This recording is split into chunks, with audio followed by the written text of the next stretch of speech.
बिस्मिल्लाहिर्रहमानिर्रहीम अस्सलाम वालेकुम डियर स्टूडेंट्स। बेटे आज का जो हमारा टॉपिक है वो है मेटा डायरेक्टिंग ग्रुप।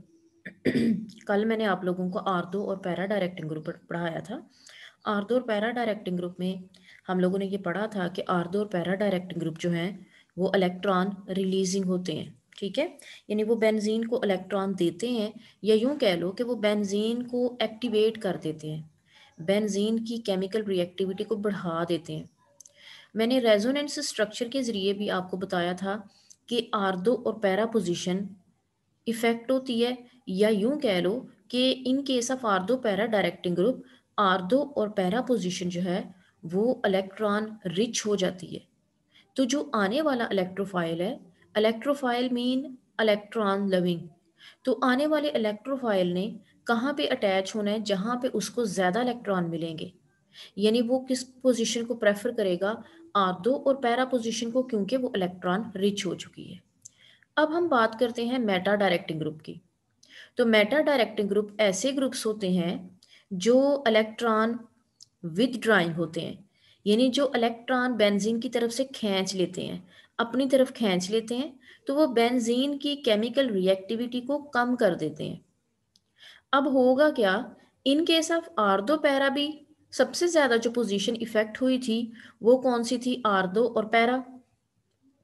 अब इन case of Meta directing group भी जब ये अपनी तरफ इलेक्ट्रॉन खींचेंगे तो सबसे ज्यादा जो इफेक्ट होगी पोजीशन वो आर्दो और पैरा होगी, यानी आर्दो और पैरा जो है वो इलेक्ट्रॉन डेफिशिएंट हो जाती हैं। ये दोनों पोजीशन क्या हो जाती हैं, इलेक्ट्रॉन डेफिशिएंट। अब आर्दो और पैरा दोनों पोजीशंस जो हैं वो इलेक्ट्रॉन डेफिशिएंट हो गई हैं। तो इसका मतलब है कि जो पोजीशन अभी इलेक्ट्रॉन रिच है, या जहां पे अभी इलेक्ट्रॉन मौजूद हैं, वो कौन सी है, मेटा पोजीशन। यानी मेटा पोजीशन जो है वो आर्दो और पैरा पोजीशन की निस्बत इलेक्ट्रॉन रिच है। ठीक है, तो इसका मतलब है कि आने वाला जो इलेक्ट्रोफाइल है वो उधर जाएगा जहां पे उसको ज्यादा इलेक्ट्रॉन मिलेंगे, और उसको ज्यादा इलेक्ट्रॉन कहाँ पे मिल रहे हैं, मेटा पोजीशन के ऊपर। तो आने वाला जो इलेक्ट्रोफाइल है वो किसको प्रेफर करेगा, मेटा पोजीशन को प्रेफर करेगा, वो मेटा पोजीशन के ऊपर अटैच हो जाएगा।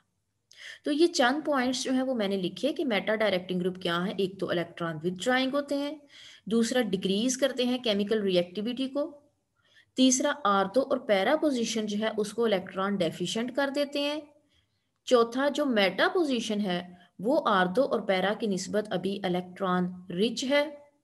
तो इस वजह से जो इनकमिंग ग्रुप है या जो आने वाला इलेक्ट्रोफाइल है वो किसको प्रेफर करेगा, मेटा पोजीशन को प्रेफर करेगा, वो आर्थो और पैरा पोजीशन को प्रेफर नहीं करेगा। ठीक है, अब आपको स्क्रीन पे नजर आ रहा है रिएक्शन, ये नाइट्रोबेंजीन है, यानी कि नाइट्रो ग्रुप जो है वो बेंजीन के ऊपर अटैच है। जो नाइट्रो ग्रुप है ये है इलेक्ट्रॉन विदड्राइंग। ठीक है, अब ये क्या करेगा, इलेक्ट्रॉन विदड्राइंग है तो ये इलेक्ट्रॉन को अपनी तरफ खींचेगा। जब ये इलेक्ट्रॉन को अपनी तरफ खींचेगा तो जो आर्थो और पैरा पोजीशंस हैं ये तो हो जाएंगी इलेक्ट्रॉन डेफिशिएंट, तो मेटा पोजीशन जो है ये है इलेक्ट्रॉन रिच। ठीक है, तो आने वाला जो इलेक्ट्रोफाइल है ये करेगा मेटा पोजीशन को प्रेफर। ठीक है, अब हम लोगों ने की इसकी नाइट्रेशन।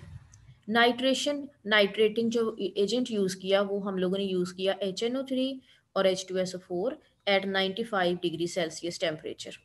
ठीक है, तो नाइट्रेशन में नाइट्रो ग्रुप जो है वो कहाँ पे अटैच हुआ, मेटा पोजीशन के ऊपर अटैच किया, यानी कि जो पहले से प्रेजेंट ग्रुप था बेंजीन रिंग के ऊपर उसने आने वाले नाइट्रो ग्रुप को कौन सी वाली जगह दी है, मेटा। ठीक है, अब इसकी कुछ एग्जांपल्स हैं। ये है C triple bond N cyanide group, COOH, CHO, NO2, RCO, NR3 और SO3H।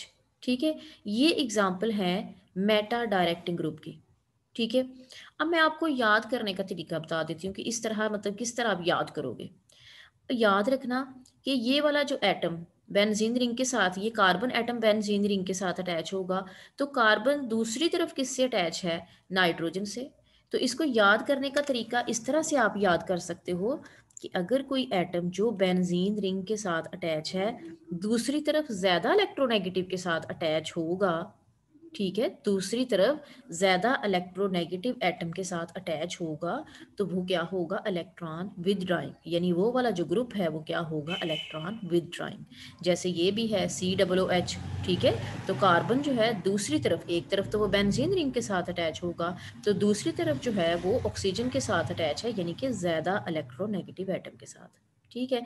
इसी तरह से अगर आप CHO की बात करोगे तो CHO की structure C double bond O और H, ठीक है, एल्डिहाइड ग्रुप जो है वो आपको पता है उसकी स्ट्रक्चर क्या है, तो उसमें भी कार्बन जो है वो ऑक्सीजन के साथ अटैच होता है। इसी तरह से नाइट्रोजन, नाइट्रोजन जो है वो दूसरी तरफ जो है वो किससे अटैच है, ऑक्सीजन के साथ अटैच है। इसी तरह से R C double bond O, ठीक है। इसी तरह से अगर आपके पास NR3 है, अब NR3 जो है उसमें CH3 का कल मैंने आप लोगों को बताया था कि ये क्या है, कि ये इलेक्ट्रॉन NR3 में आप लोगों को बताया था पॉजिटिव इंडक्टिव इफेक्ट का, मैंने आप लोगों को बताया था, सिर्फ ये वाली जो एग्जांपल है, ये जो मैं आपको याद करने का तरीका बता रही हूँ ना उससे डिफरेंट है, ठीक है, NR3। तो इसमें वैसे ही आप याद कर लो कि नाइट्रोजन जो है एक तरफ बेंजीन रिंग के साथ अटैच है और दूसरी तरफ जो है वो 3 अल्काइल ग्रुप अटैच है। तो आपको पता है नाइट्रोजन जो है वैसे तो इसके पास लोन पेयर होता है, लेकिन जब ये 4 बॉन्ड बना लेती है तो उस वक्त जो है ये क्या है, लोन पेयर इसके पास नहीं होता। तो इसका मतलब है कि ये किस तरह से बिहेव करेगी, as a meta directing group, ठीक है। और एक आपके पास है SO3H ग्रुप, ठीक है। तो ये आप लोगों ने इसकी एग्जांपल्स याद कर लेनी है। नेक्स्ट मैंने रेजोनेंस स्ट्रक्चर से आप लोगों को समझाया है, अब आप इसको ज़रा गौर से देखें। ये आपके पास है NO2, ठीक है, बेंजीन रिंग है और बेंजीन रिंग के साथ NO2 ग्रुप अटैच है। अब बेंजीन ने क्या किया, यहाँ से चूंकि NO2 जो है ये इलेक्ट्रॉन विदड्राइंग है, तो अब ये क्या होगा कि ये वाला जो डबल बॉन्ड है, या यूं कह लो ये वाले जो इलेक्ट्रॉन है इसको अपनी तरफ खींचेगा। जब ये इसको अपनी तरफ खींचेगा तो यहाँ नाइट्रोजन, इसके दरमियान नाइट्रोजन और कार्बन के दरमियान कौन सा बॉन्ड आ जाएगा, डबल बॉन्ड, ठीक है। अब ये वाला जो बॉन्ड है वो टूट जाएगा और ऑक्सीजन के ऊपर कौन सा चार्ज शिफ्ट हो जाएगा, नेगेटिव। अब यहाँ पे जो कार्बन है ये इलेक्ट्रॉन डेफिशिएंट हो जाएगा, यहाँ पे कौन सा चार्ज आ जाएगा, पॉजिटिव। तो ये आपके पास क्या आ गया, पॉजिटिव चार्ज, ठीक है। यहाँ डबल बॉन्ड आ गया, यहाँ पे कौन सा चार्ज आ गया, पॉजिटिव। अब देखें ये वाले जो इलेक्ट्रॉन है ये आगे शिफ्ट होंगे, ठीक है। तो जब ये आगे शिफ्ट होंगे तो इसका तो पॉजिटिव चार्ज खत्म हो जाएगा, क्योंकि ये यहाँ पे डबल बॉन्ड आ गया, इस कार्बन की वैलेंसी पूरी हो गई। ये वाला जो कार्बन है ये इलेक्ट्रॉन डेफिशिएंट हो जाएगा इस तरह से, ठीक है। अब जब ये इलेक्ट्रॉन डेफिशिएंट हो जाएगा तो यहाँ से जो इलेक्ट्रॉन है वो आगे की तरफ मूव करेंगे और यहाँ पे कौन सा बॉन्ड आ जाएगा, डबल बॉन्ड। अब ये वाला पॉजिटिव चार्ज खत्म हो जाएगा और यहाँ पे ये जो कार्बन है ये इलेक्ट्रॉन डेफिशिएंट हो जाएगा और इसके ऊपर कौन सा चार्ज आ जाएगा, पॉजिटिव, ठीक है। उसके बाद फिर ये वाला इलेक्ट्रॉन, ये डबल बॉन्ड जो है, यहाँ से इलेक्ट्रॉन आगे शिफ्ट होंगे तो यहाँ पे कौन सा बॉन्ड आ जाएगा, डबल बॉन्ड। ये वाला पॉजिटिव चार्ज खत्म, यहाँ सिंगल बॉन्ड आ जाएगा, ये सिंगल बॉन्ड है, ठीक है। और फिर दोबारा से ओरिजिनल स्ट्रक्चर जो है वो हासिल हो जाएगी।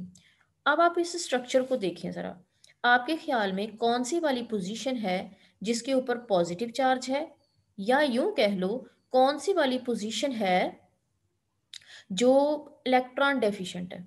वो कौन सी पोजीशन है, एक आर्दो, पैरा और फिर उसके बाद आर्दो, ये 3 पोजीशन। अब देखिए मेटा पोजीशन के ऊपर तो पॉजिटिव चार्ज नहीं आया, इसका मतलब है मेटा पोजीशन जो है वो इलेक्ट्रॉन डेफिशिएंट नहीं हुई। तो आने वाला जो इलेक्ट्रोफाइल है वो किसको प्रेफर करेगा, मेटा पोजीशन को प्रेफर करेगा, ठीक है। ये बेटे बुक का पेज है जो मैंने आप लोगों को पढ़ाया है। अब देखिए जरा, कहते these groups, meta directing group होते क्या हैं, these group withdraw the electron of benzene ring toward themself, therefore reducing their availability to the electrophile. This result in the decreased chemical reactivity of benzene, यानी benzene की chemical reactivity इनके electron withdrawing की वजह से कम हो गई।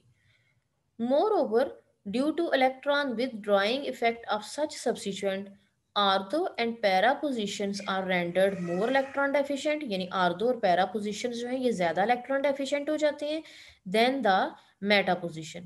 Thus the incoming electrophile will prefer to attack on the meta position. आने वाला जो electrophile है वो किसको prefer करेगा? Meta position को prefer करेगा rather than ortho and para position. यानी ortho और para position की बजाय वो किसको prefer करेगा? Meta position को prefer करेगा. These groups are called meta directing group. ठीक है, तो ये इसकी एक एग्जाम्पल थी, ये एक रिएक्शन था इसका।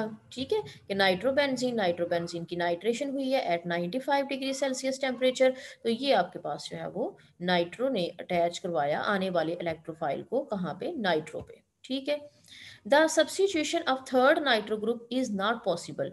वो क्यों नहीं पॉसिबल? देखिए बेटे, ये जो नाइट्रो है ना, नाइट्रो ग्रुप जब बेंजीन रिंग के साथ अटैच हो जाता है ना, तो वो चूंकि इलेक्ट्रॉन विदड्रॉइंग है, तो बेंजीन की निस्बत जो नाइट्रो बेंजीन है उसकी रिएक्टिविटी कम। ठीक है, अब जब दूसरा नाइट्रो ग्रुप भी अटैच हो जाएगा, तो ये दोनों ग्रुप ही जो है वो इलेक्ट्रॉन डेफिशिएंट हो जाते हैं। इस वजह से तीसरा जो सब्स्टिट्यूएंट है ना, नाइट्रो ग्रुप, वो उसकी जो सब्स्टिट्यूशन है वो पॉसिबल नहीं है। और बाकी जो इसकी एग्जांपल्स हैं वो आपके सामने हैं, ये इसकी एग्जांपल्स हैं। ठीक है बेटे, समझ आ गई है?